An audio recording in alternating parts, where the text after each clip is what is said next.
Bonjour, bienvenue dans la série sur les échecs. Nous allons continuer sur les pions doublés. Nous allons maintenant parler des pions doublés qui ont déjà quitté leur point de départ.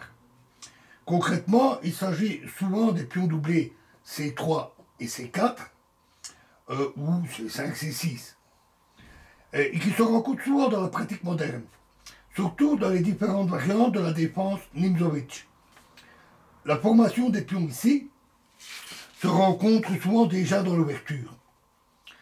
Alors, dans ce genre de position, les pions blancs, le plan des blancs, elle avance E4, puis F4, F5, avec une attaque sur le roi, avec leurs pièces concentrées vers les rois.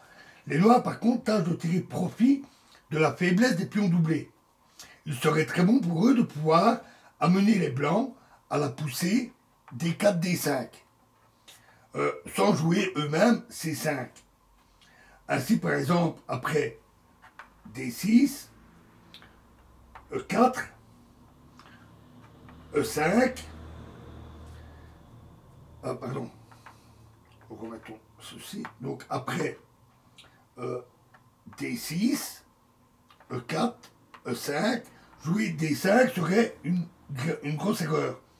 Il se présente alors une constellation de pions qu'on connaît déjà et qui permet aux noirs d'occuper le point C5 avec un cavalier et d'entamer par C6 une action sur la colonne C. En tout cas, l'expérience montre qu'après E5, les noirs ne parviennent presque jamais à décider les blancs pour la poussée du pion. Les blancs consacrent la position C3, C4 et D4, E4. Et comme avec la formation C2, C3, D4, ils cherchent leur chance dans l'attaque à l'aile roi, sans donner de contre-chance aux noirs.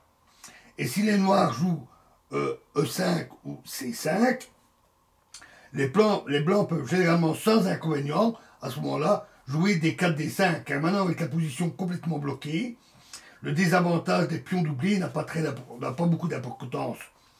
C'est pourquoi actuellement dans ce genre de position, on rencontre un plan noir fort différent. Les noirs menacent l'avance E5, par C5, ils bloquent les pions doublés, et par B6, fou en A6, puis cavalier en C6 et A5, ils attaquent ces pions et menacent constamment de renforcer au moment opportun leur pression par une tour en C8 et par C prend D4 avec une forte attaque sur la colonne C.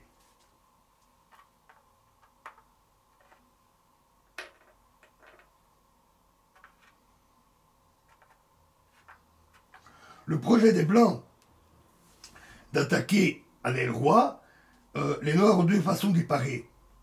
Après le petit roc, ils avancent des pions E4 et F4, ils arrêtent leur progression par donc après E4 et F4, ils arrêtent la progression par F5. Ou bien, plus rarement, ils effectuent le grand roc. Dans la formation de pions ici, elle est désavantageuse pour les blancs. Mais en général, les blancs ont des contre-chances avec le jeu des pièces, des figures, engageant également leur paire de fous. Les pions doublés se forment par l'échange du fou B4 des noirs, dans la défense Nimzowitsch, contre le cavalier qui est en C3. Très souvent aussi, ils sacrifient le pion C4 à des fins agressives. Alors ils exploitent la perte de temps des noirs et la concentration des figures qu'il faut aux noirs pour attaquer ce pion. Alors, voyons une ouverture.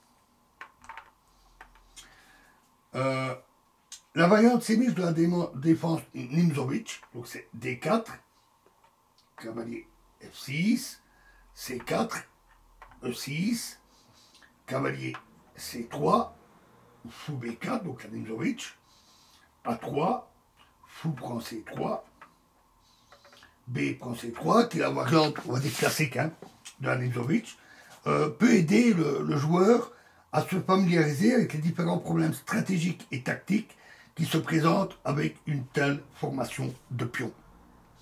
Voilà, et nous verrons un exemple pratique dans la prochaine vidéo. Je vous remercie.